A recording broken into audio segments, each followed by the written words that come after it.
Hi, everyone. My name is Shalhevet Schwartz. I'm currently studying at Yeshivat Drisha, and this is part of Gefet, a joint project of Hadran and Yeshivat Drisha, in which we enter into some of the sugyot that we're learning in Daf Yomi, with an eye toward Iyun, or toward learning slightly further in depth. The sugya that we'll be learning today emerges out of a few lines in Gemara on Bava Metzia daf lamed daled, the daf that we're doing now. But fundamentally, the question that we're going to be asking is a larger question that appears throughout Shas, the question of how do we define the moment of Gemar Din, which we can roughly translate to the legal point of no return, the point in legal proceedings at which the commitments that I make as one of the litigants, the point at which I can no longer take back those commitments. We'll be discussing cases in which the litigants take on certain commitments or obligations that might go beyond what the black letter law demands of them, right? The verdict in a case might be that I get off the hook, but I might, for whatever reason or another, decide that, let's say I'm a defendant, that I want to pay what I'm being sued anyway. And the question is, when that happens, until what point in the legal proceedings can I change my mind, decide to say, actually, I didn't want to do that. I want to do what me'ikar hadin, what the court's verdict would have otherwise demanded of me. And at what point do we say, no, you made a commitment, story's over. This is what we're going to do now. That's going to be the question that we're going to ask today.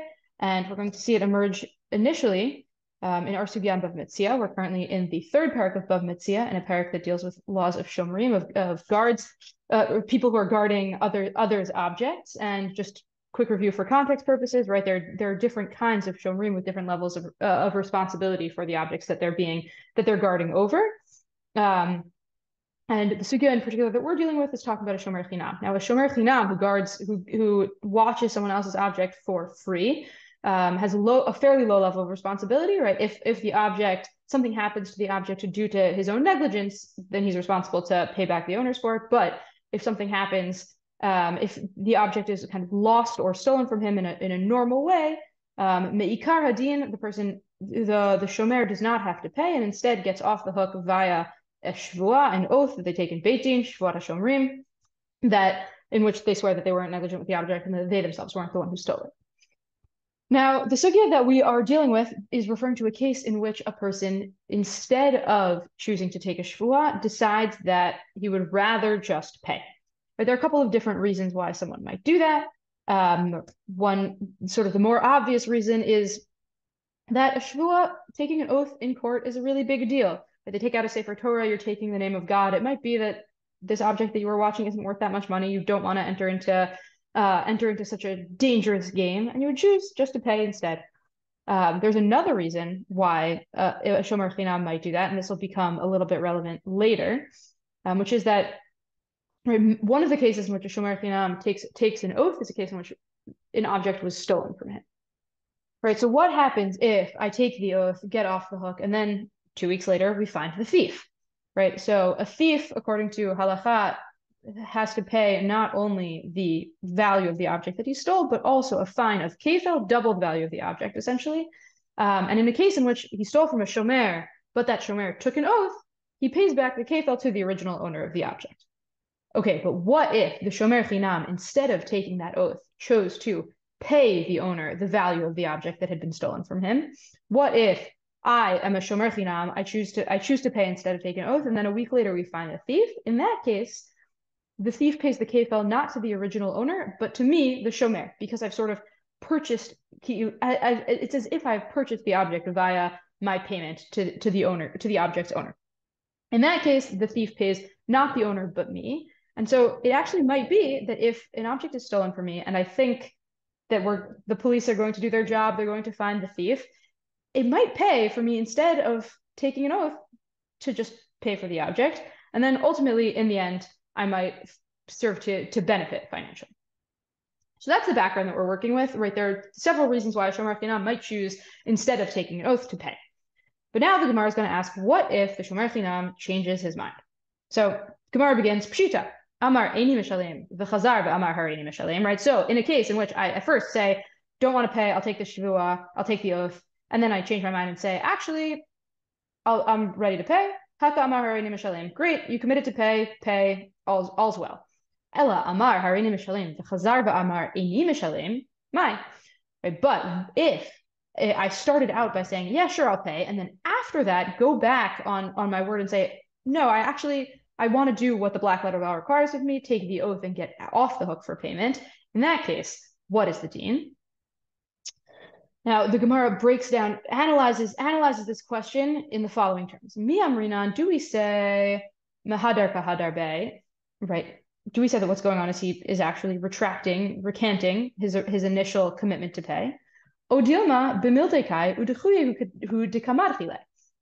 he actually really still means the thing he originally said, which is that he's willing to pay, and he's just trying to push things off, just trying to make the court proceedings take longer. Maybe he's trying to get the money together. He really still intends to pay, and he's just playing around. So that's the way that the Gemara reads this question. And Rabbeinu Tam, in Tosfot on the sugya, learns from this Shachlavitaria and the sugya here a broader, more fundamental principle in the question of about the question of when is Gemar Din, when is that legal point of no return. So Tosfot reads the question at the end of our Gemara.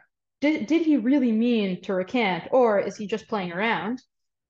As a solid evidence that if he really meant to take back what he had committed to, then he could, right? We're trying to discern his intent so that we can discern what the deen should be. If he really meant to go back on it, we let him go back on it. All he did was commit to pay. He hasn't actually paid.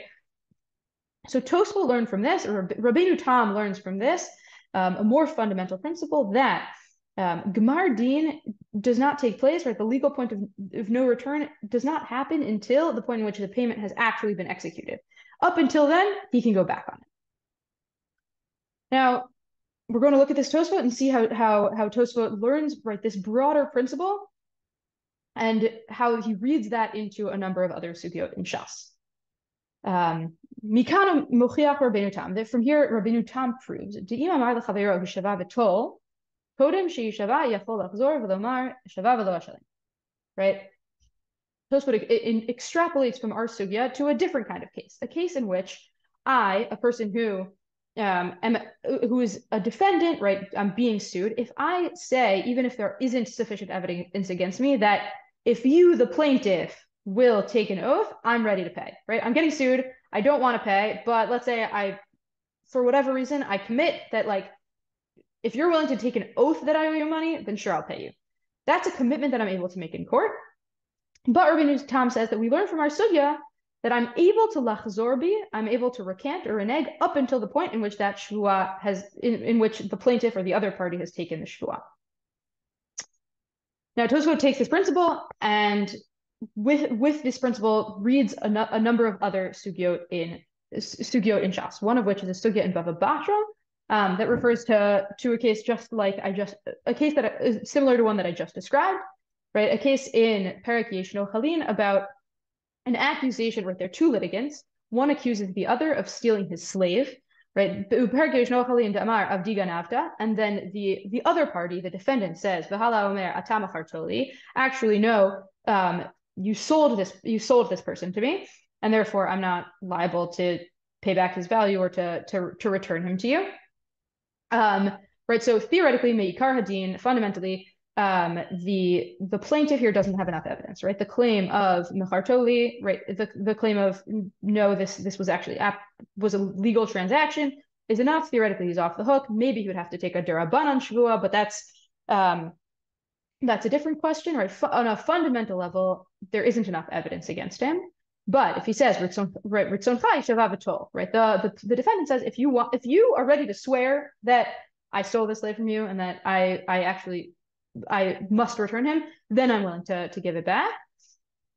So in that case, right, in that case, what's the deen? So there's a machluket girsaot, a question of what the right version of the text is, but the version of the text that Rabbeinu Tam reads here is if he commits to say, if you want to take a shvua, then I'll pay you, and the plaintiff takes the shvua, then the defendant cannot, at that point, lachzorbo, cannot recant, cannot change his mind, right? The defendant is able to change his mind up until the point in which the plaintiff has actually taken the shvua, right? he said, and the plaintiff has nishba, at that point, the defendant can't take it back. So, right, Rabbeinu Tam here notes that there is a machloket girsaot, right? He says, lo garas nishba belovav, right? We saw the word vinishba, and if he's sworn, at that point, you can't take it back, right? We have it with the vav, not without the vav, because without the vav, it would sound like, right, ritzon chai shavavatol, nishba ve'eno yachol lachzor bo, right? If you want to take it, if you want to take an oath and I'll pay you, then he can take the oath, and I can't, and the defendant, can't take it back. Right? If it didn't have a vav, it would make it sound like the court can, or the court and the plaintiff can decide to take the oath even against the new wishes of the defendant. Rabbeinu Tam says, no, there is a vav, vinishba, he must have already taken the oath in order to get to a place where the defendant can't take it back anymore. Rabbeinu Tam brings another sugya that also relevant to this question, a sugya in the beginning of Shvuat HaDayanim, the parak in Shvuot about Shvuat Modeh Mitzat, right? If someone sues me for $100 and I say, no, actually, I only owe you 50, in that case, min haTorah, I pay back the 50 that I agreed that I owe you, and I take a shvua on the other 50 that I don't owe you that other 50. But for some of the reasons we mentioned earlier, I might not want to take that shvua. I might say, actually, I prefer to pay you and not take that oath. So in that case, what does the sugya in Perek Shvuat HaDayanim say? Imamar eni nishba, right? If the defendant says, I don't want to take the oath, and instead I actually want to pay, potrino to miyad. We get him out of there, meaning get him out of court quickly or immediately. Right? What's that about, right? The minute that I agree to, instead of taking an oath, pay, we want me out of here. Now, why is that? So Tosfot says, lo kedepiresh Rashi, right? It's not like Rashi says, shepotrino to lefi she'eno yachol lachzor bo, that we get him out of there because he has no way of recanting or reneging anymore, right? Because he's already reached Gemar Din, the point of no return. But so what emerges in Tosfot is an opposing shita in Rashi, right? Rashi thinks what? That from the moment that a person has committed, has declared his intention to pay rather than swear, that's it. That's Gemar Din. That's the point of no return. He can't take it back. Tosfot says, no, as opposed to that, that's not why we take him out of court. We take him out of court dafka because he could take it back if he wanted to, right? We kick him out because he could come back and say, actually, I want to take the oath and I don't want to pay you. But we get him out of there so that he'll feel awkward about coming back in. Right, so what emerges here, Tosfot's read of 3 different sugyot. Rabbeinu Tam's shita, voluntary obligation, really only takes effect once the verdict has been carried out. Once, if I said, sure, take a shvua, once you've taken the shvua, if I've said, sure, I'll pay, once I've actually paid, right? He reads the sugya in Bava Metzia about a shomer chinam, right, who wants to pay rather than take an oath, as the Gemara is asking, does he want to go back? Because he could go back. Does he want to renege? Because he could renege if he chose to. The sugya in Bava Batra about a defendant against whom there is not sufficient evidence, right? If he says, Ritzoncha hishavavatol, sure, take an oath and then I'll pay you, vinishba, and the guy's taken an oath, then the defendant no longer has the opportunity to renege. All right, that girsa allows for Shita Rabbeinu Tam that the ability, he loses the ability to recant only once the actual legal action has been carried out, only once the plaintiff has taken the oath. And in Shavuot, right, we have this machloket Rashi and Rabbeinu Tam, right? The way Rashi is presented here is we get him out of court immediately so that because there's no reason to leave him there. He has nothing else to do in court. He can no longer recant. Whereas Rabbeinu Tam is saying, no, we get him out of court so that he doesn't recant. He could recant, and that's why we want to get him far away from us so that he doesn't change his mind. All right.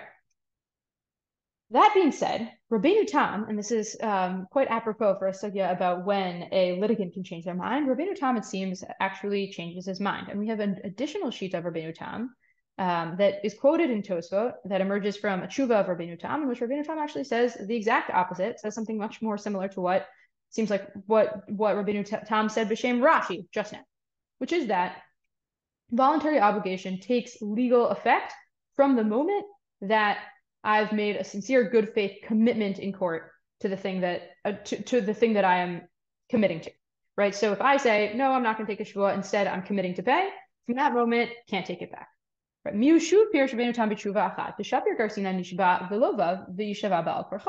Actually, when you read that sugya in Bava Metzia that we saw about the fight about whether the slave was stolen or sold, right? If I, the defendant, say, if you want to take a shvua, then sure, I'll pay you. In that case, yishava ve'eno yachol lachzor bo, right? The plaintiff can take a shvua even against the will of the defendant, meaning even if the defendant changes his mind, him changing his mind no longer has any legal relevance. He made a commitment. He has to stick to the commitment. Tosfot now brings in another sugya from Sanhedrin in order to explain and elucidate this further. Right? It's a case about two litigants who are agreeing to judges who might, under other circumstances, not be considered kosher judges. There, the machloket lachar gmardin, aval kodem gmardin, divrei kol yachol lachzor bo, right? The machloket about whether or not they can retract is only after Gemara. Okay, so right, only after this legal point of no return. So what exactly do we mean by the legal point of no return? So what Tosfot says, Hacha afilu kodem shenishba ino yachol lachzor bo, right? Rabbeinu Tam's new shita, even before the oath took place, he can't recant. Why not? Tekevan shekibel alav l'shalem im yishava zeh shekenegdo havi kamola achar gmardin. Right, the idea of gmardin, right, this legal, the end of the legal proceedings, right? How do we define the end of the legal proceedings? Not when the shvua itself has taken place, not when the person has actually taken the oath, but we define it by the commitment on the part of the defendant, right? When the defendant says, I'm willing to pay you on the condition that you take a shvua, that commitment is in of itself considered gmardin. That is considered the end of the legal proceedings. It's considered the legal point of no return. Now, what's Tosfot going to do? What is this shita of Rabbeinu Tam going to do with our sugya, right? When we saw the question of the shomer chinam, right, we were wondering, did he actually mean to recant or did he not mean to recant? Sounds like if he actually meant to recant, we would let him. So what is Rabbeinu Tam going to do with that case? Right, the fact that the fact that we're trying to discern whether he intended to recant,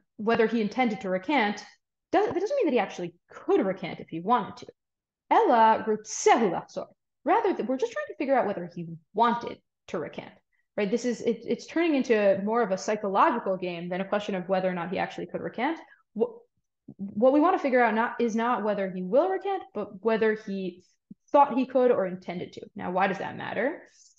It matters because of what we said earlier about why the shomer chinam would choose to pay rather than take a shvua, right? We saw one of the reasons it could actually be financially beneficial to the shomer to pay rather than swear is because ultimately he would get the fine. If we found the thief, he would get the double payment from the thief. Tosfot saying, but if he intended to lachzor, he forfeits his right. If he intended to recant, he forfeits his right to the double payment from the thief. Right?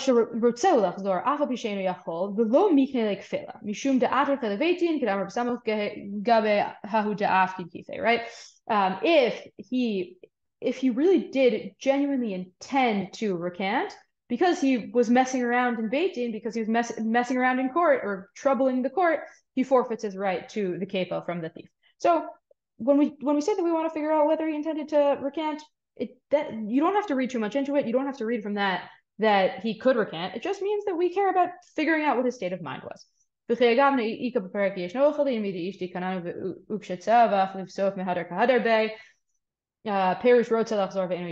he names another example of a case in which right, we see the term mehadar kahadar bay as not meaning that a person actually could recant necessarily, just that we're reading into his intentions, and a case in which we want to figure out whether he wanted to take things back, even in a case in which he couldn't.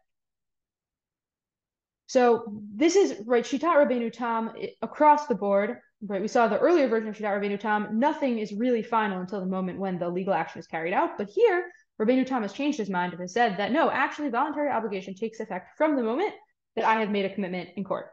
Presumably there are some requirements that it happen in a judicial context that we know that it's a good faith commitment. But given that the commitment takes effect, I can't take it back from the moment I commit to something, not even before the legal action itself is carried out. Just to review quickly, right, we have early and late Rabbeinu Tam and their readings of each of the sugyot, each of the three sugyot that we've seen. So the sugya in Bava Metzia about the shomer chinam who chooses to pay rather than take an oath, right? The first Rabbeinu Tam Kama, right? The first shita of Rabbeinu Tam is that we want to figure out whether he intended to recant, because if he didn't intend to recant, we let him recant. That's pshat reading of the sugya. Later, Rabbeinu Tam says, no. We're just trying to figure out his state of mind. That has ramifications for whether he forfeits his right to the kefel, but it doesn't actually mean that even if he wanted to recant, he could, because he made a commitment. Once he made the commitment, no takebacks. Sugya and Bava Kama. This is where the machloket girsaot comes into effect, right? The machloket about what the correct version of the text is, right? A defendant against whom there's insufficient evidence, right? But I say, plaintiff, if you're willing to tisha v'avatol, right? Then the question is it the case that only when I've made that commitment, v'nishba, and the plaintiff is taking the oath, then eino yachol lachzor, then the defendant can't take it back? Or is it the case that from the moment I've made that commitment, then the plaintiff is able to nishba, ve'eino yachol lachzor. The plaintiff is able to take an oath, and the defendant is unable to take it back. Right? That's the machloket girsaot, right? The different girsaot fit with the different reads of early and late Rabbeinu Tam. Now the sugya in Shavuot, again, why is it the case that once I say I will pay and don't want to take a Shavuot, we get him out of the room? Is it because, like earlier Rabbeinu Tam says, we get him out of there because he could renege, he could recant, and we don't want him to, so we make the situation such that it won't feel good for him to do so? Or later Rabbeinu Tam can read that sugya the way that Rashi did. We get him out of there because he's got nothing left to do. No takebacks, has no opportunity to renege. Why would he stick around? Now, we saw a number, right? We saw in Bava Metzia that Tosfot quoted Rashi as having said something similar to the shita of later Rabbeinu Tam, which is to say, right, we kick him out of the room because once he's made the commitment, there are no takebacks and he's got nothing left to do. But the matter is still open as to whether or not that is in fact what Rashi thought.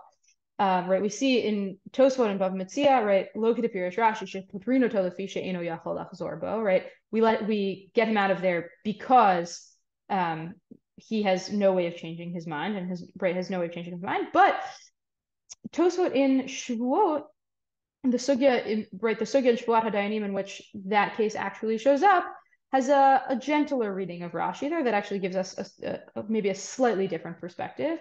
Right, instead of saying that the commitment itself obligates, Tosfot in Shavuot quotes Rashi as saying, "Piresh hakontris shelo yachzor bo kodem sheyetze mi beitin," that we get him out of there so that he won't recant before leaving beitin. Right, that makes it sound like the thing that gives finality to his commitment isn't the commitment itself, but maybe it's actually physically leaving the beitin. Maybe there's a moment, maybe the physical boundary.